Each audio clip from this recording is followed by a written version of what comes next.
엄마, 이번 주말에 소개하고 싶은 사람이 있어요. 아들 태민의 전화를 받은 순간 한유진의 가슴이 두근거렸습니다. 남편 없이 혼자 키운 외아들이 30이 넘어서야 드디어 결혼 이야기를 꺼낸 것이었죠. 그래? 어떤 사람인데? 유진은 목소리의 설렘을 감추려 애썼지만 이미 마음속은 온통 며느리 생각뿐이었습니다. 태민은 부끄러운 듯 웃으며 말했어요. 엄마가 좋아하실 것 같아요. 외교부에서 일해요. 전화를 끊자마자 유진은 집안 청소부터 시작했습니다. 오랜만에 손님을 맞이하는 집은 구석구석 정리가 필요했죠. 창문을 닫고 바닥을 쓸고 화장실까지 깨끗하게 청소했습니다. 그리고 나서는 마트로 달려가 장을 봤어요. 무슨 음식을 해주면 좋을까? 혼잣말을 중얼거리며 이것저것 장바구니에 담았습니다. 전복, 소고기, 신선한 채소들. 처음 만나는 예비 며느리에게 정성을 다하고 싶었거든요. 집으로 돌아와서는 밤늦도록 음식 준비에 여념이 없었습니다. 토요일 오후 드디어 그 순간이 왔습니다. 초인종이 울리자 유진은 앞치마를 벗으며 현관으로 달려갔어요. 문을 열자 태민과 함께 서 있는 여성이 보였습니다. 키가 적당하고 단정한 옷차림에 화장도 진하지 않게 한 모습이 첫인상부터 호감을 샀죠. 안녕하세요, 어머님. 이지연입니다. 그녀는 정중하게 인사하며 선물을 내밀었어요. 고급스러운 포장지에 쌓인 건강식품이었습니다. 태민 씨한테 어머님 이야기를 많이 들었어요. 뵙고 싶었습니다. 유진은 이지연의 차분한 말투와 예의 바른 태도에 감탄했습니다. 어머, 이런 걸 왜 해? 하면서도 마음속으로는 역시 외교부에서 일하는 사람은 다르구나 생각했어요. 태민도 옆에서 행복한 미소를 감추지 못하고 있었죠. 거실에 앉아 대화를 나누는 동안 유진은 이지연에 대해 더 많은 것을 알게 되었습니다.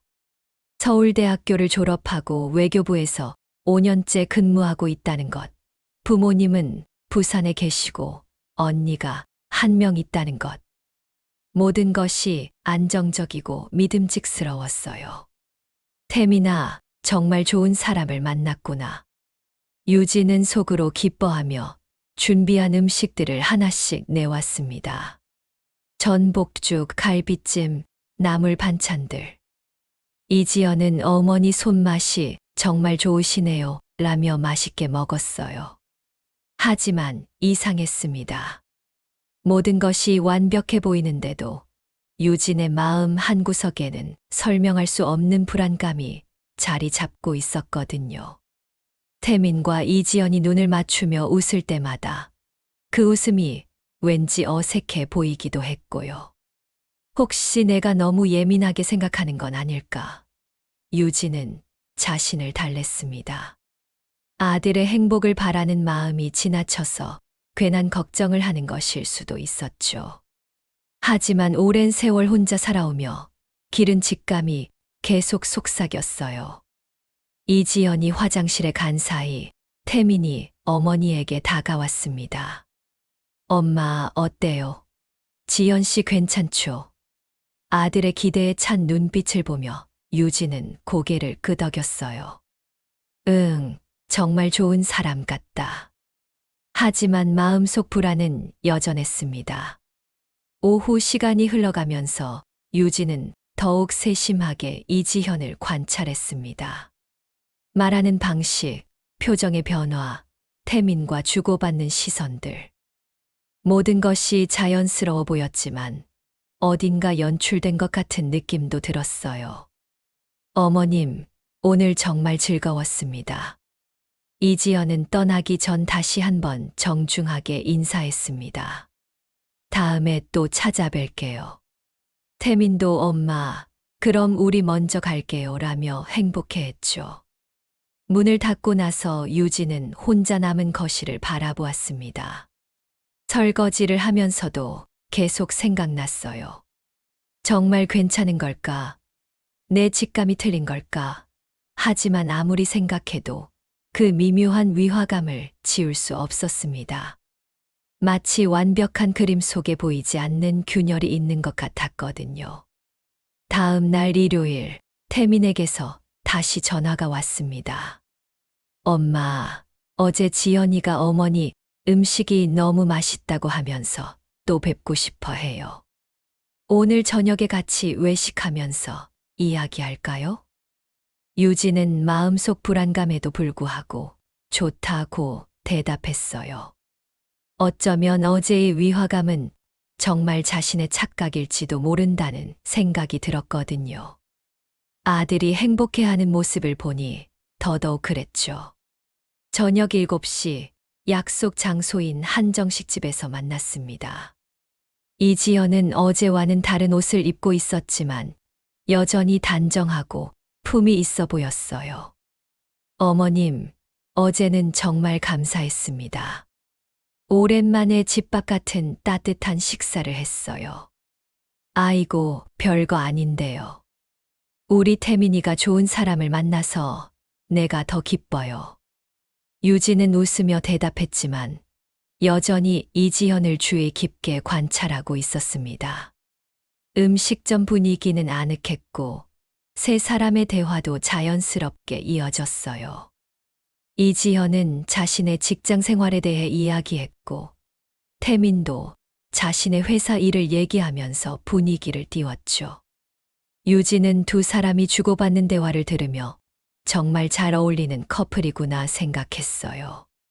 지연 씨는 언제부터 우리 태민이를 알게 되었나요? 유진이 물었습니다. 이지연은 잠깐 멈칫한 듯 하더니 미소를 지으며 대답했어요. 한 6개월 전쯤 공통 지인 소개로 만나게 되었어요. 처음엔 친구로 지내다가 점점 마음이 맞아서. 태민도 고개를 끄덕이며 지연이가 정말 착하고 따뜻한 사람이에요. 엄마라고 말했습니다. 두 사람이 바라보는 눈빛에 애정이 느껴졌지만 유진은 왠지 모르게 어색함도 함께 감지했어요. 식사가 끝날 무렵 계산을 하러 카운터로 향했습니다. 태민이 제가 낼게요라고 하자 이지연도 아니에요. 제가 어머님 모시고 나온 건데라며 자신이 내겠다고 했어요. 결국 유진이 내가 낼게. 오늘은 두 사람에게 내가 맛있는 음식을 사주고 싶었어 라고 하며 계산을 맡았습니다. 계산서를 받는 순간이었습니다. 젊은 여자 점원이 영수증을 건네면서 조심스럽게 작은 종이 한 장을 함께 슬쩍 넘겨주었어요. 안전하게 들어가세요 라며 의미심장한 눈빛을 보냈죠. 유진은 그 순간을 놓치지 않았습니다. 화장실에 가겠다며 잠시 자리를 뜬 후 구석진 곳에서 조심스럽게 메모를 펼쳐보았어요. 거기에는 이런 내용이 적혀 있었습니다. 저분, 빚 문제로 여러 사람 곤란하게 했어요. 조심하세요.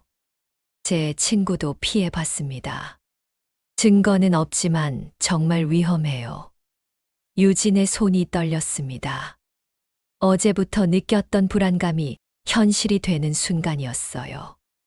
하지만 동시에 혼란스러웠죠. 이 메모가 진실일까? 아니면 오해일까? 메모를 주머니에 넣고 자리로 돌아왔을 때 태민과 이지연은 여전히 다정하게 대화하고 있었습니다. 이지연의 웃는 얼굴을 보니 더욱 혼란스러웠어요. 이렇게 단아하고 예의 바른 사람이 정말 그런 일을 할 수 있을까 싶었거든요. 엄마, 괜찮으세요? 얼굴이 안 좋아 보이는데. 태민이 걱정스럽게 물었습니다. 유진은 억지로 미소를 지으며 아니다, 괜찮아. 그냥 좀 피곤해서라고 대답했어요. 집으로 돌아가는 길에도 유진의 마음은 복잡했습니다. 한편으로는 아들의 행복을 위해 이 메모를 무시하고 싶었고, 다른 한편으로는 혹시 모를 위험에서 태민을 보호해야 한다는 생각이 들었어요. 혹시 제가 뭔가 잘못을 했나요? 차 안에서 이지연이 조심스럽게 물었습니다. 어머님이 저녁 내내 뭔가 불편해 보이셨는데. 아니에요, 전혀요. 유진은 재빨리 대답했지만 마음속으로는 이 사람이 정말 무고한 걸까? 아니면 연기를 하는 걸까 생각하고 있었어요. 집에 도착한 후 혼자 남은 유진은 메모를 다시 꺼내 보았습니다. 점원의 진심 어린 경고가 느껴졌어요. 하지만 동시에 이것만으로 이지연을 의심하기에는 증거가 부족했죠. 내가 어떻게 해야 할까? 유진은 깊은 고민에 빠졌습니다. 당장 아들에게 이야기하자니 메모 하나만으로는 설득력이 부족했고, 그냥 넘어가자니 불안감이 계속 커져만 갔어요. 그날 밤 유진은 잠들지 못하고 천장만 바라보았습니다. 태민의 행복한 얼굴과 점원의 경고, 메모가 머릿속에서 계속 맴돌았거든요. 결국 유진은 혼자서라도 진실을 확인해 보기로 마음을 굳혔습니다. 아들의 안전이 무엇보다 중요했으니까요. 다음 날부터 유진은 마치 탐정이 된 것처럼 행동하기 시작했습니다. 평생 이런 일을 해본 적이 없었지만 아들을 지켜야 한다는 모성애가 그녀를 움직였어요. 첫 번째로 한 일은 이지연에 대한 정보를 더 수집하는 것이었습니다. 태민에게 자연스럽게 물어보기 시작했어요. 태민아, 지연이 어떤 대학 나왔다고 했지? 외교부에서 정확히 어떤 일을 한다는 거야? 태민은 어머니의 관심을 대답하며 기뻐했습니다. 서울대 정치외교학과 나왔고 지금은 동북아시아 담당 부서에서 일한다고 해요. 정말 대단하죠. 하지만 유진은 이런 정보들이 진짜인지 확인할 방법을 찾아야 했어요. 인터넷 검색부터 시작했습니다. 외교부 홈페이지에 들어가서 직원 명단을 찾아보려 했지만 개인정보 보호로 인해 쉽게 찾을 수 없었어요. 하지만 유진은 포기하지 않았습니다. 며칠 후 태민이 엄마, 지연이랑 오늘 영화 보러 가요라고 말했을 때 유진은 기회라고 생각했어요. 그래, 어디서 만나는데? 강남역 근처 영화관이요. 유진은 일부러 나도 강남에 볼 일이 있는데 라며 자연스럽게 따라 나섰습니다. 카페에 앉아 멀리서 두 사람을 관찰했어요. 태민과 이지연은 다정하게 대화하며 시간을 보냈지만 유진의 눈에는 이상한 점들이 포착되었습니다. 이지연이 자꾸 핸드폰을 확인하며 누군가와 메시지를 주고받는 것 같았어요. 특히 이지연이 화장실에 간 사이 태민 혼자 앉아 있을 때의 표정이 심상치 않았습니다. 행복해 보이기보다는 뭔가 걱정스러워 보였거든요. 마치 무거운 짐을 지고 있는 것 같았어요. 그날 저녁 태민이 집에 돌아와서 오늘 어떻게 지냈어요? 라고 물었을 때 유진은 조심스럽게 떠보기 시작했습니다. 너 요즘 뭔가 걱정 있는 것 같은데. 아니에요, 엄마. 그냥 회사 일이 좀 바빠서. 하지만 태민의 대답은 확신에 차 있지 않았어요. 이틀 후 또 다른 기회가 왔습니다. 이지연이 태민의 집에 놀러 온다는 것이었어요. 유진은 일부러 장을 보러 나간다며 집을 비웠지만 실제로는 근처 카페에서 대기하고 있었습니다. 1시간 후 집으로 돌아갔을 때 이상한 점을 발견했어요. 거실 탁자 위에 놓여 있던 태민의 서류들이 미묘하게 위치가 바뀌어 있었거든요. 평소 꼼꼼한 성격의 태민이 그냥 흘려놓을 리 없는 상태였어요. 혹시 지연이가 뭔가 찾아본 건 아닐까? 유진은 의심의 눈초리를 거두지 못했습니다. 그 서류들은 태민의 통장이나 보험 관련 문서들이었거든요. 다음 주 유진은 더욱 적극적으로 나서기로 했습니다. 태민이 회사에 간 사이 이지연이 평소 자주 간다는 카페를 찾아가 보았어요. 직원에게 이지연의 사진을 보여주며 제 며느리인데 여기 자주 오나요? 라고 물어봤습니다. 카페 직원은 고개를 갸웃거리며 아, 이분. 가끔 오시는데 항상 다른 남자분들과 오셔서 진지하게 대화하시더라고요. 유진의 심장이 쿵하고 내려앉았어요. 다른 남자분들이요? 네. 한 분이 아니라 여러분이요. 그런데 모든 분들이 나이가 좀 있으시고 정장 차림이시던데요. 뭔가 사업 얘기하는 것 같았어요. 직원의 말에 유진은 더욱 확신이 섰습니다. 집으로 돌아가는 길에 유진은 작은 공책을 하나 샀어요. 그리고 지금까지 발견한 이상한 점들을 하나하나 적기 시작했습니다. 점원의 경고 메모, 서류의 위치 변화, 카페에서의 다른 남자들과의 만남. 그날 밤 태민에게서 전화가 왔습니다. 엄마, 지연이가 내일 부모님께 인사드리러 부산에 간대요. 그래서 이번 주말에는 못 만날 것 같아요. 유진은 그래 알겠다고 대답했지만 마음속으로는 정말 부산에 가는 걸까? 라는 의문이 들었어요. 호기심을 참지 못한 유진은 다음 날 이지연이 말한 부산행 기차 시간에 서울역에 가보았습니다. 하지만 이지연의 모습은 보이지 않았어요. 대신 그녀가 평소 간다던 그 카페 앞에서 이지연이 또 다른 중년 남성과 만나는 모습을 목격했습니다. 이번에는 더 가까이 다가가 대화 내용을 엿들어 보았어요. 다음 주까지는 확실히 정리해 드릴게요. 좀 더 시간이 필요해요. 믿어주세요. 이런 대화가 오갔습니다.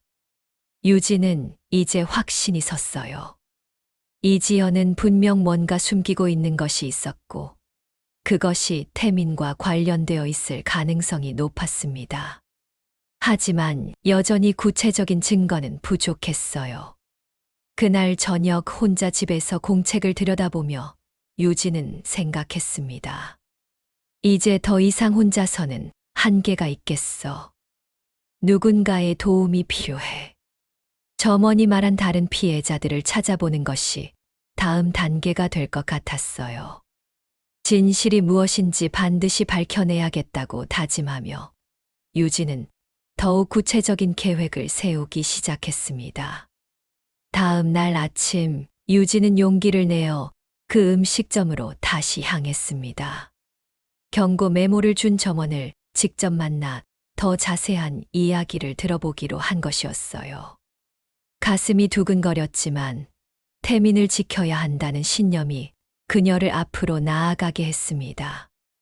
음식점에 들어서자 그날의 점원이 보였어요. 키가 작고 단발머리에 20대 후반으로 보이는 여성이었습니다. 유진은 조심스럽게 다가가서 저기 며칠 전에 메모 주신 분이세요? 라고 물었습니다. 점원은 깜짝 놀라며 주위를 둘러보았어요. 아, 그때 그분. 잠깐만요. 그녀는 다른 직원에게 잠깐 나간다고 말한 후 유진을 음식점 뒤편 조용한 곳으로 이끌었습니다. 제 이름은 민지예요. 그녀는 긴장한 듯 말을 시작했어요. 사실 메모 드린 것도 많이 고민했는데 어머님이 너무 좋아 보이셔서 가만히 있을 수가 없었거든요. 유진은 민지의 손을 잡으며 말했습니다. 고마워요. 정말 용기 있는 일이었어요. 그런데 좀 더 자세히 얘기해 주실 수 있나요? 제 아들이 그 여자와 결혼하려고 하거든요. 민지는 잠깐 망설이더니 한숨을 쉬며 입을 열었어요. 사실 제 친구가 작년에 똑같은 일을 당했어요. 그 이지연이라는 여자한테요. 똑같은 일이요? 유진의 목소리에 떨림이 느껴졌습니다. 민지는 주위를 다시 한번 살피고 나서 계속 말했어요. 제 친구 오빠가 30대 중반의 회사원이었는데 이지연이 접근해서 연애하는 척 했대요. 그런데 알고 보니 오빠의 재산 상황을 다 파악하고 투자 명목으로 돈을 빼돌렸다고 하더라고요. 유진은 충격을 받았습니다. 얼마나 많은 돈을요? 거의 5천만 원 정도. 오빠가 모아둔 전 재산이었어요. 결혼 자금으로 모은 돈이었는데 민지의 목소리가 작아졌어요. 그 후에 이지연은 갑자기 연락을 끊었고 오빠는 지금도 우울증으로 고생하고 있어요. 경찰에는 신고 안 했나요? 민지는 고개를 저었어요. 신고했죠. 하지만 증거가 부족하다고 하더라고요. 이지연이 워낙 교묘하게 행동해서 모든 게 자연스러운 연애와 투자처럼 보이게 만들었거든요. 유진은 점점 더 심각해지는 상황을 깨달았어요. 그럼 다른 피해자도 있다는 얘기인가요? 네. 제가 아는 것만 해도 2명 더 있어요. 민지는 목소리를 더욱 낮췄어요. 한 분은 40대 이혼남이었는데 5천만 원을 잃었고 또 다른 분은 50대 사업자인데 1억 가까이 당했다고 들었어요. 유진은 머리가 어지러워졌습니다. 이지연이 단순한 개인이 아니라 조직적으로 움직이는 사기꾼일 가능성이 높아졌거든요. 그런데 어떻게 이런 정보들을 알게 되신 거예요? 유진이 물었습니다. 민지는 잠깐 멈칫하더니 대답했어요. 사실 저도 제 남자친구가 비슷한 일을 당할 뻔했거든요. 다행히 제가 일찍 눈치채서 막았지만요. 그 이후로 이런 일에 관심을 갖게 되었고 피해자들끼리 정보를 공유하는 모임에도 나가게 되었어요. 모임이 있다고요? 네, 온라인으로 만든 소모임이에요. 비슷한 피해를 당한 사람들끼리 정보를 나누고 서로 위로하기도 하고 새로운 피해자가 생기지 않도록 경고하기도 해요. 유진은 이것이 기회라고 생각했어요. 혹시 그 모임에 제가 참여할 수 있을까요? 우리 아들을 지키기 위해서라도 더 많은 정보가 필요해요. 민지는 잠깐 고민하더니 고개를 끄덕였어요. 내일 저녁에 모임이 있어요. 카페에서 하는데 함께 가실래요? 다른 분들도 어머님 같은 상황을 이해해 주실 거예요. 정말 고마워요, 민지 씨. 유진은 진심으로 감사의 마음을 전했어요. 민지는 핸드폰을 꺼내며 말했어요. 한 가지 더 말씀드리고 싶은 게 있어요. 이지연은 항상 같은 패턴으로 움직여요. 처음에는 완벽한 여자친구처럼 행동하다가 점점 상대방의 재정 상황을 파악하고 마지막에는 투자나 사업 명목으로 큰 돈을 요구한다고 해요. 우리 태민이는 아직 그런 얘기 안 했는데 아직 초기 단계일 수도 있어요. 보통 3회 6개월 정도 지나면 본색을 드러낸다고 하더라고요. 민지가 걱정스럽게 말했어요. 유진은 불안해졌어요. 태민과 이지연이 사귄 지 벌써 6개월이 다 되어 간다고 했거든요. 그럼 내일 저녁 7시에 홍대 근처 소담 카페에서 만날게요. 민지가 약속을 잡으며 말했어요. 그리고 어머님, 절대 아드님한테는 미리 말씀하지 마세요. 혹시 이지연에게 전해질 수 있거든요. 집으로 돌아가는 길에 유진은 복잡한 심정이었습니다. 한편으로는 진실에 한 발짝 더 다가선 것 같아서 다행이었지만 다른 한편으로는 상황이 생각보다 훨씬 심각하다는 것을 깨달았거든요. 그날 밤 태민이 엄마, 지연이가 요즘 투자 공부를 하고 있다면서 좋은 정보가 있다고 하네요 라고 말했을 때 유진의 심장은 철렁 내려앉았습니다. 드디어 시작된 것 같았어요. 다음 날 저녁 유진은 약속대로 민지와 함께 홍대의 소담 카페로 향했습니다. 마음이 무거웠지만 더 많은 정보를 얻어야 한다는 생각뿐이었어요. 카페 안쪽 조용한 테이블에는 이미 3명이 앉아 있었습니다. 30대 후반의 남성과 40대 여성, 그리고 50대 남성이었어요. 모두 어딘지 지친 표정을 하고 있었습니다. 여러분, 이분이 제가 말씀드린 한유진님이세요. 민지가 소개했어요. 아드님이 이지현과 사귀고 계신다고 해서 한 명씩 자신의 이야기를 털어놓기 시작했습니다. 첫 번째로 말한 30대 남성은 저는 작년 봄에 당했어요. 처음에는 정말 운명적인 만남인 줄 알았는데 라며 씁쓸하게 웃었어요. 40대 여성은 제 전 남편이 피해자였어요. 이혼 후 새로 만난 여자가 이지연이었거든요. 결국 재산 다 털리고 지금은 행방불명이에요. 라고 말했습니다. 가장 충격적인 건 50대 남성의 이야기였어요. 저는 소규모 건설업을 했는데 이지연이 큰 프로젝트 투자 기회라며 접근했어요. 1억 2천만 원을 날렸죠. 지금은 회사도 문 닫았어요. 유지는 들으면 들을수록 심장이 아파왔어요. 그럼 이지연은 정말 조직적으로 움직이는 건가요?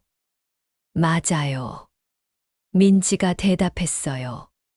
우리가 조사해본 바로는 글로리 인터내셔널이라는 회사와 연관되어 있는 것 같아요.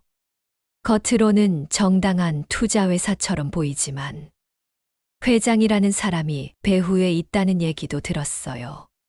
30대 남성이 추가했어요. 하지만 실체를 파악하기가 어려워요.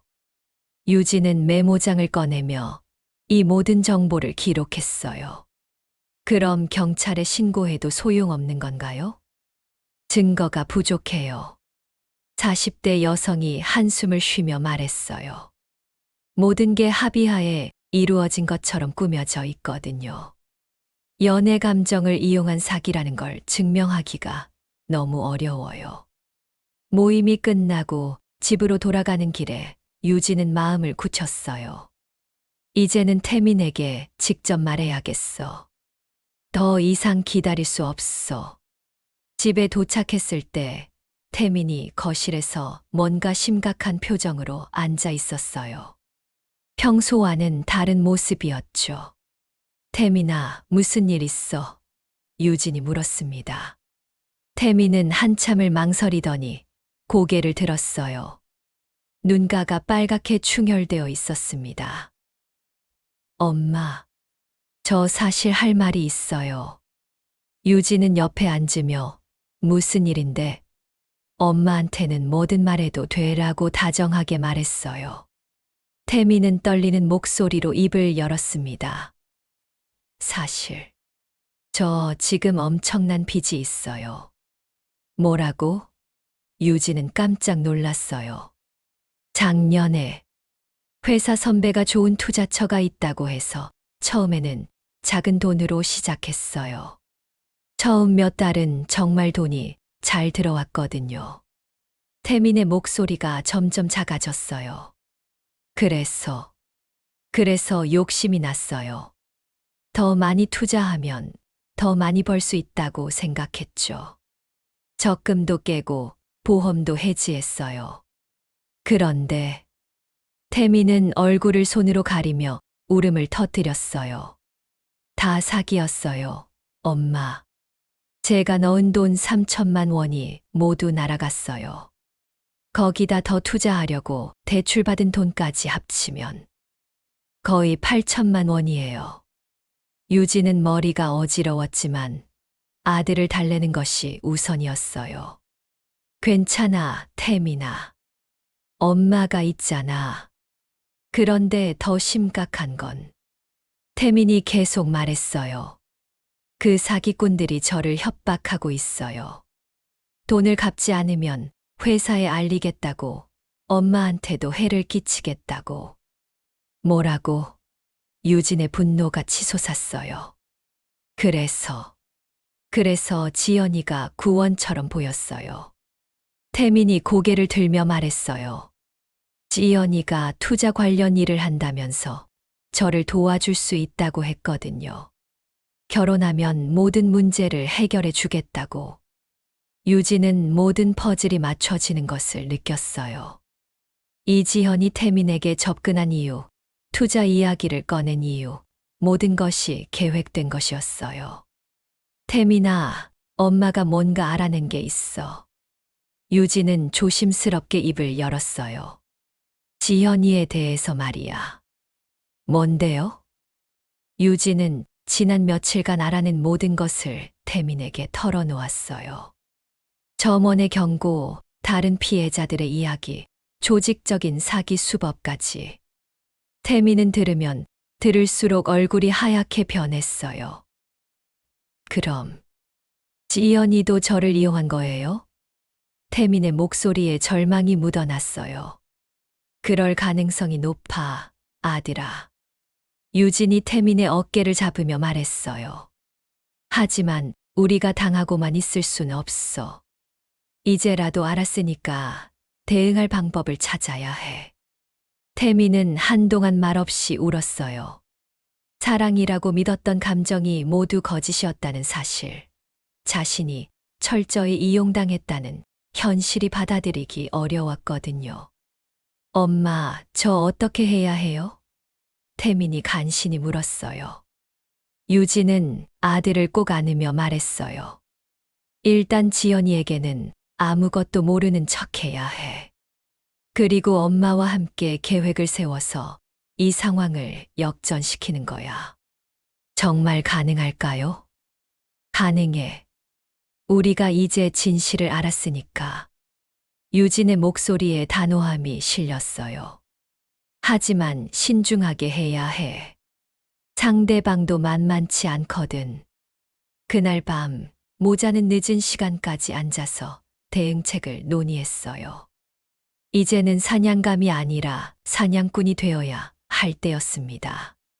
다음 날 아침, 유진은 일찍 일어나 작전을 구체화하기 시작했습니다. 커피를 마시며 메모장에 계획을 적어 나갔어요. 태민아, 일단 지연이한테는 평소처럼 행동해야 해. 유진이 말했어요.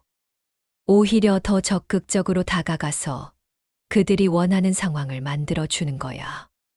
무슨 뜻이에요? 태민이 물었습니다. 지연이가 내 돈을 노리고 있다면 우리가 먼저 그들에게 더 큰 미끼를 던져주는 거지. 유진의 눈에서 결의가 느껴졌어요. 오전에 민지에게 전화를 걸었습니다. 민지 씨, 어제 말씀해 주신 글로리 인터내셔널에 대해 더 자세히 알 수 있을까요? 아, 어머님. 조금 더 조사해 봤는데요. 민지의 목소리가 들려왔어요. 겉으로는 투자자문회사로 등록되어 있어서 합법적으로 보여요. 하지만 실제로는 로맨스 스캠을 조직적으로 운영하는 곳 같아요. 회장이라는 사람은 누구인가요? 이름은 강민수라고 하는데 40대 후반이고 과거에도 비슷한 사건으로 몇 번 입건된 적이 있다고 해요. 하지만 항상 증거 부족으로 무혐의 처분을 받았대요. 유진은 이 정보를 메모하며 계획을 더욱 구체화했어요. 그럼 그들의 작업 방식은 어떻게 되나요? 보통 이지연 같은 여성들이 타겟을 물색하고 접근해요.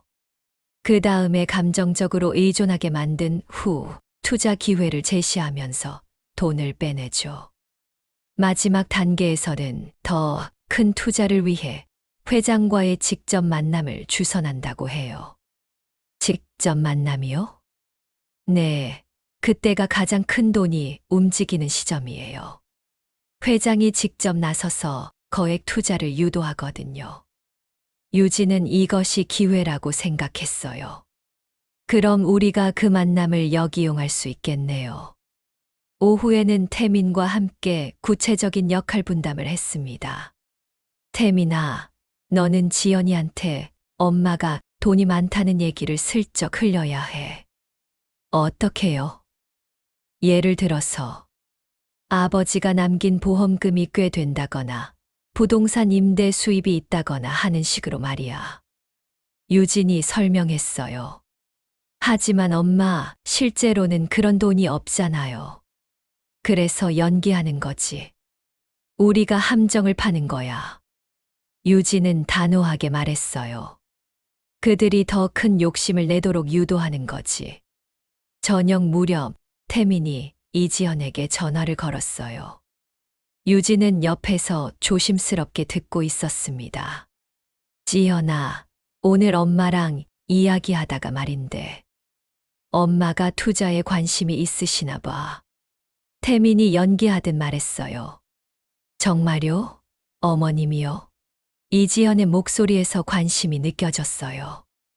응, 아버지가 남기신 보험금이 좀 있는데 은행에만 넣어두기 아깝다고 하시더라고. 그래서 내가 투자 공부하고 있다는 얘기를 했더니 관심을 보이시네. 전화 너머로 이지연이 잠깐 멈칫하는 게 느껴졌어요. 그래요? 얼마 정도? 아니, 죄송해요. 너무 직접적인 질문이었네요. 괜찮아. 2억 정도 된다고 하시던데. 태미는 유진이 시키는 대로 말했어요. 와, 정말 큰 돈이네요. 이지현의 목소리가 흥분되어 있었어요. 혹시 어머님이 원하시면 좋은 투자처를 소개해 드릴 수 있을 것 같은데요. 정말, 그럼 이번 주말에 같이 만나서 얘기해 볼까? 좋아요. 제가 아는 투자 전문가분도 함께 만나실 수 있도록 주선해 드릴게요. 전화를 끊고 나서 태민이 엄마 정말 이렇게 해도 될까요? 너무 위험한 것 같은데. 라고 걱정했어요. 이제 와서 물러설 수 없어. 유진이 대답했어요. 하지만 우리 혼자서는 안 돼. 전문가의 도움이 필요해. 다음 날 유진은 오래된 친구 박영진에게 전화를 걸었어요. 영진은 30년 동안 경찰관으로 일하다 작년에 은퇴한 사람이었어요. 영진아, 나야. 좀 급한 일이 있어서 그러는데 만날 수 있어. 유진아, 무슨 일인데? 카페에서 만난 영진은 유진의 이야기를 듣고 심각한 표정을 지었어요. 이거 상당히 조직적인 사기네. 내가 현직에 있을 때도 비슷한 사건들을 몇 번 다뤄봤어. 그럼 잡을 수 있어? 가능해. 하지만 증거가 필요하지. 영진이 메모를 하며 말했어요. 내가 계획한 대로 함정에 빠뜨리는 건 좋은 생각이야. 하지만 안전장치가 필요해. 어떤 안전장치? 내가 아직도 연락하는 현직 형사들이 있어. 미리 상황을 알려주고 협조를 요청하는 거지.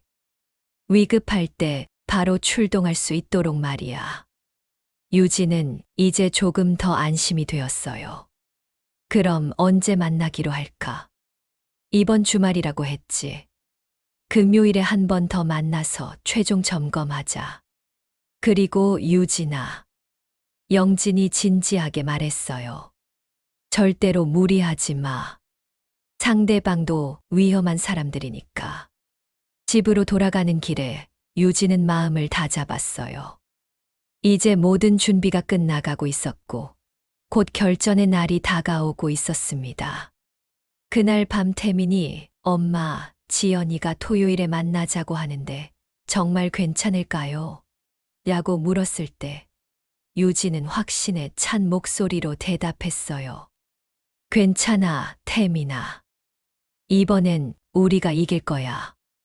금요일 오후 유진은 약속대로 박영진과 다시 만났습니다. 이번에는 영진이 현직 형사 한 명을 함께 데려왔어요. 소개할게. 강수진 형사야. 사기 전담팀에서 일하고 있어. 영진이 30대 후반의 여성을 소개했어요. 강 형사는 유진의 이야기를 자세히 듣고 나서 이런 로맨스 스캠은 요즘 정말 늘어나고 있어요. 특히 글로리 인터내셔널은 저희도 예전부터 주목하고 있던 곳이에요. 라고 말했어요. 그럼 잡을 수 있다는 얘기네요. 유진이 기대에 찬 목소리로 물었습니다. 쉽지 않아요. 워낙 교묘하게 합법의 경계선에서 움직이거든요. 강 형사가 설명했어요. 하지만 어머님이 계획하신 방법대로 하면 결정적 증거를 잡을 수 있을 것 같아요. 영진이 지도를 펼치며 말했어요. 일단 만날 장소를 파악해야 해. 그들이 어디서 만나자고 할지 모르니까. 보통 이런 경우에는 자신들의 사무실로 데려간다고 했어요. 유진이 민지에게서 들은 정보를 공유했어요. 글로리 인터내셔널 사무실 말씀하시는 거죠. 강 형사가 확인했어요. 거기라면 저희가 미리 확인해 둔 곳이에요. 강남역 근처 오피스텔 12층에 있어요. 영진은 작은 녹음기를 꺼내며 이걸 가져가세요. 크기가 작아서 잘 안 보여요. 대화 내용을 모두 녹음할 수 있어요. 라고 말했어요. 하지만 위험하지 않을까요? 유진이 걱정했어요. 그래서 저희가 밖에서 대기하고 있을 거예요. 강 형사가 안심시켰어요. 어머님이 위급 신호를 보내시면 즉시 들어갈 수 있도록 준비해 둘게요. 위급 신호는 어떻게 해요? 핸드폰으로 제게 전화를 거시면 돼요. 통화가 연결되면 그게 신호예요. 아니면 이 버튼을 누르세요. 영진이 작은 비상 버튼을 건네며 말했어요. 그날 저녁 유진은 집에서 태민과 최종 점검을 했습니다. 내일 만나면 내가 먼저 지연이한테 엄마를 소개해. 그리고 투자에 관심이 많다는 걸 자연스럽게 어필하는 거야. 알겠어요. 그런데 엄마 정말 안전할까요? 태민이 여전히 불안해했어요. 영진 아저씨랑 형사님이 지켜보고 계실 거야. 걱정 마. 유진이 아들의 어깨를 두드리며 말했어요. 토요일 오전 드디어 그날이 왔습니다. 유진은 평소보다 조금 더 격식 있게 옷을 입고 가방에는 녹음기와 비상 버튼을 넣었어요. 이지연에게서 어머님, 오늘 오후 2시에 강남역에서 만나면 될까요? 투자 전문가분도 함께 계실 거예요. 라는 문자가 왔습니다. 유진은 태민과 함께 약속 장소로 향했어요. 지하철에서 영진에게 마지막 확인 전화를 걸었습니다. 영진아, 우리 지금 가고 있어. 알았어. 우리도 이미 현장 근처에 와 있어. 절대 무리하지 말고 이상하면 즉시 신호 보내. 강남역에서 이지연을 만났을 때 그녀는 평소와 다른 모습이었어요. 더욱 정중하고 예의 바른 모습으로 유진을 맞이했습니다. 어머님, 오늘 좋은 기회를 마련해 드릴 수 있을 것 같아요. 이지연이 밝게 웃으며 말했어요. 그래요? 기대되네요. 유진도 연기하듯 대답했어요. 15분 정도 걸어서 도착한 곳은 고급스러운 오피스텔이었어요. 12층에 있는 글로리 인터내셔널 사무실은 생각보다 크고 잘 꾸며져 있었습니다. 어서 오세요. 40대 후반의 남성이 나와서 인사했어요. 정장을 말끔하게 차려입은 모습이 신뢰감을 줬지만 유진은 이 사람이 바로 강민수 회장일 거라고 직감했어요. 강민수입니다. 글로리 인터내셔널의 대표를 맡고 있어요. 그는 정중하게 명함을 건넸어요. 회의실에 앉아서 강 회장은 각종 자료를 꺼내 보이기 시작했어요. 저희는 해외 부동산 투자를 전문으로 하고 있습니다. 특히 동남아시아 지역의 리조트 개발 프로젝트에 투자하고 있어요. 화려한 브로셔와 투자 수익률표를 보여주면서 최근 3년간 연평균 30%의 수익률을 기록했어요. 라고 말했습니다. 유진은 관심 있는 척하며 정말 수익률이 좋네요. 안전한 투자인가요? 라고 물었어요. 물론입니다. 저희는 정부 허가를 받은 정식 투자회사예요. 강 회장이 자신만만하게 대답했어요. 이지현도 옆에서 어머님, 저도 작년에 투자해서 정말 많은 수익을 봤어요. 라며 거들었어요. 강 회장은 점점 더 구체적인 제안을 했어요. 어머님 같은 분께는 특별히 VIP 투자 상품을 추천해 드리고 싶어요. 최소 투자 금액이 1억 원인데 1년 만에 50% 수익을 보장해 드립니다. 1억 원이요? 유진이 놀라는 척했어요. 너무 큰 금액이시면 5천만 원부터도 가능해요. 하지만 수익률은 조금 낮아질 수 있어요.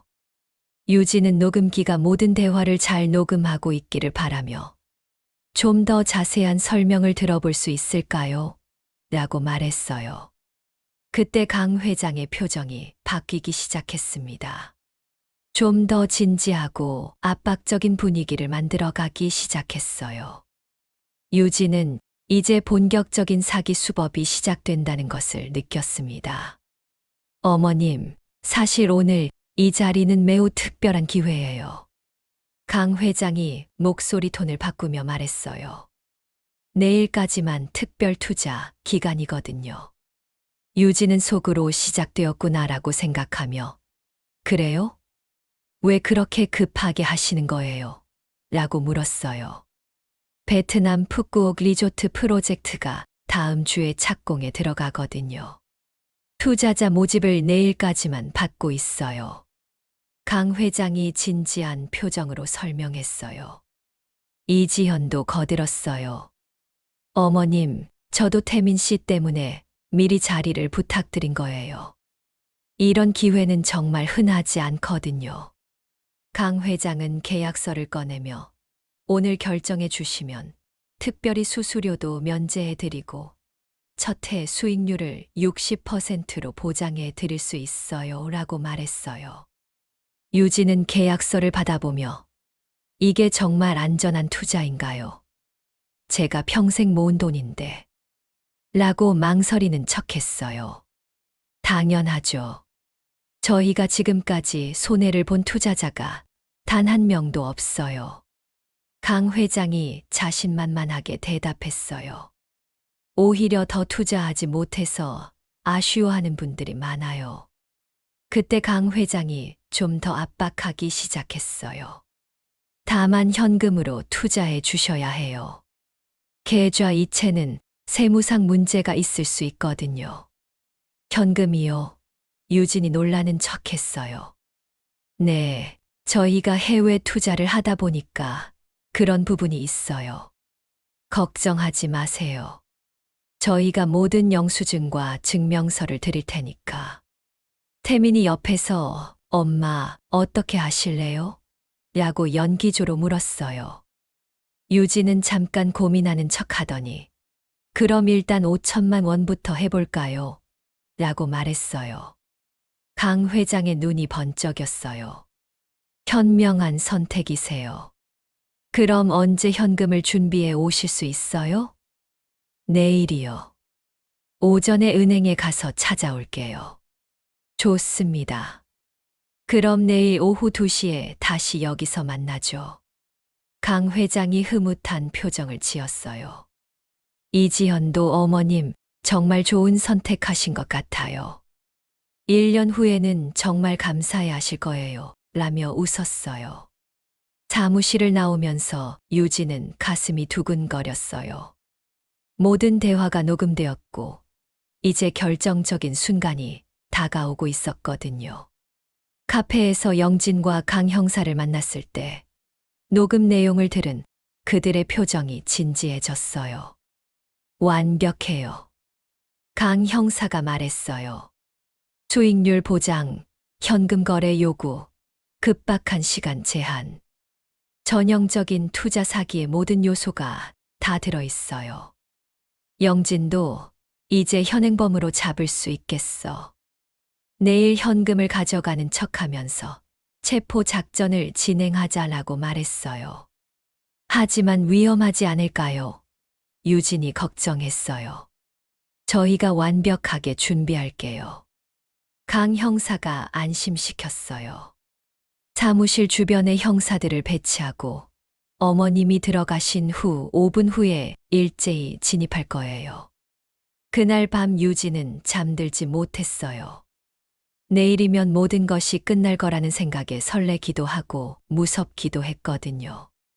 다음 날 오후 유진은 가짜 돈 뭉치가 들어있는 가방을 들고 글로리 인터내셔널로 향했어요.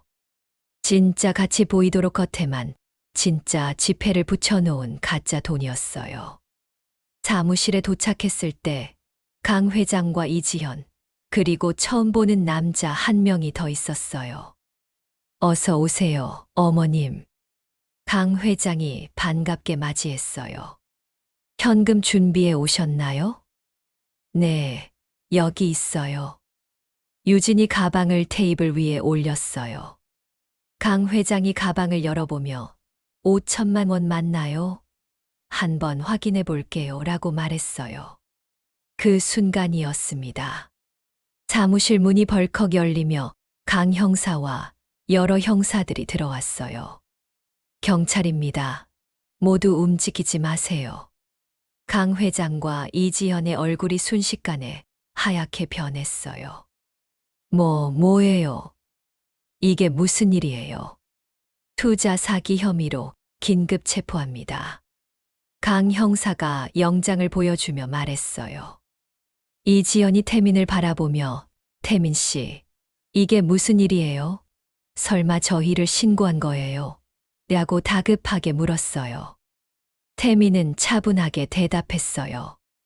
지연 씨, 제가 당신에게 진짜 속았다고 생각하셨나요? 강 회장이 마지막으로 발악했어요. 우리는 합법적인 투자회사예요. 이건 모함이에요. 하지만 강 형사가 녹음기를 꺼내며 어제 대화 내용이 모두 녹음되어 있습니다. 수익률 보장, 현금 거래 요구.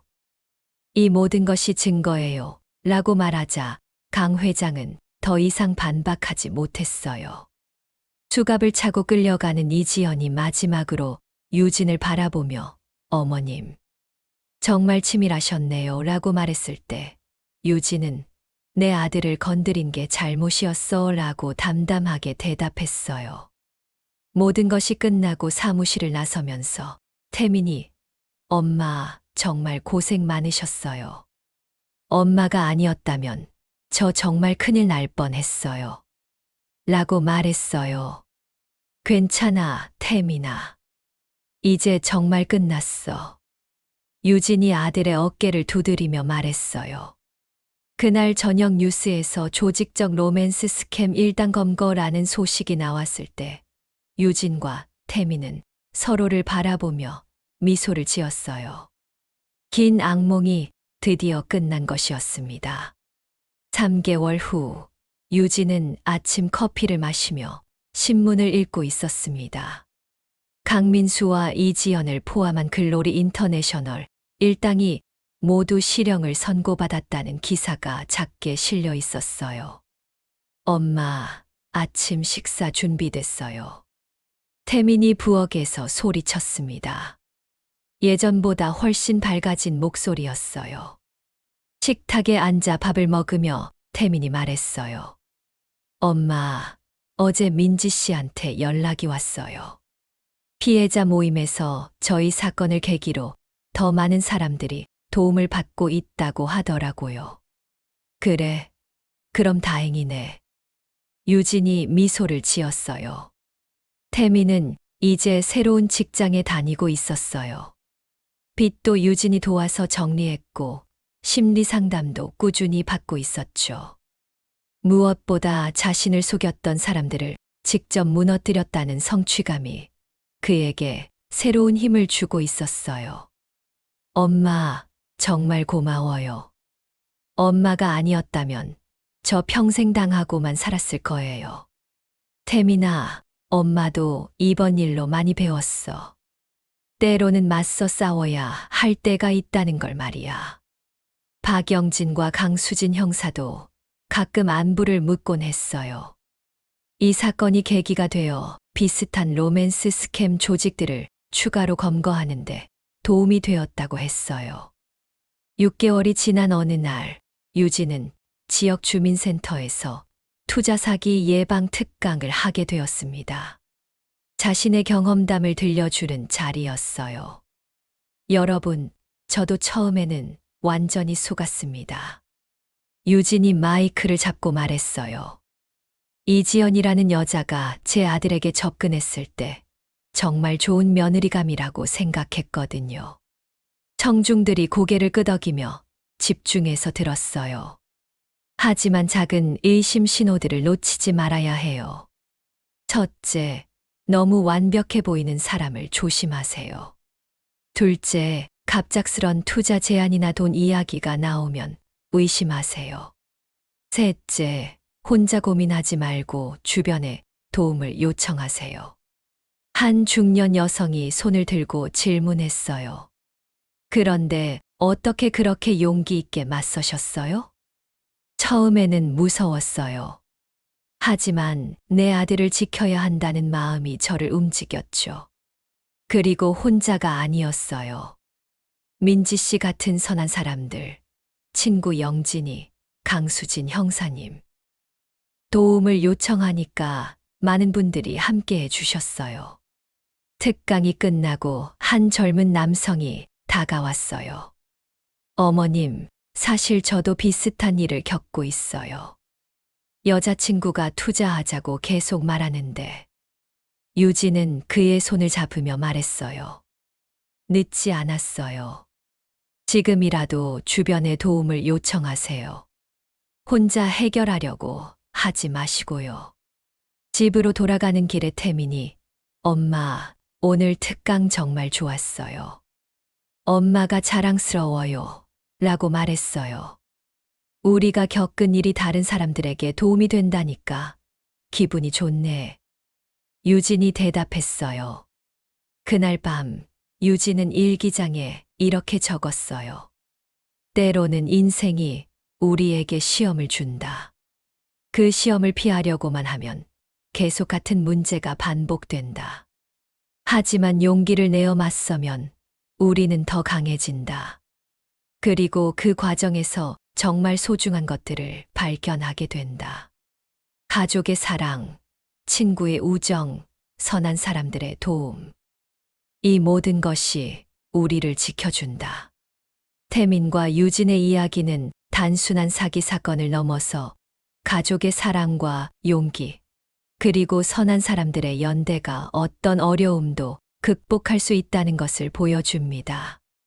여러분도 어려움에 처했을 때 이들처럼 용기를 내어 맞서시기 바랍니다. 오늘의 이야기가 마음에 드셨다면 좋아요와 구독 부탁드려요. 다음 이야기에서 다시 만나요.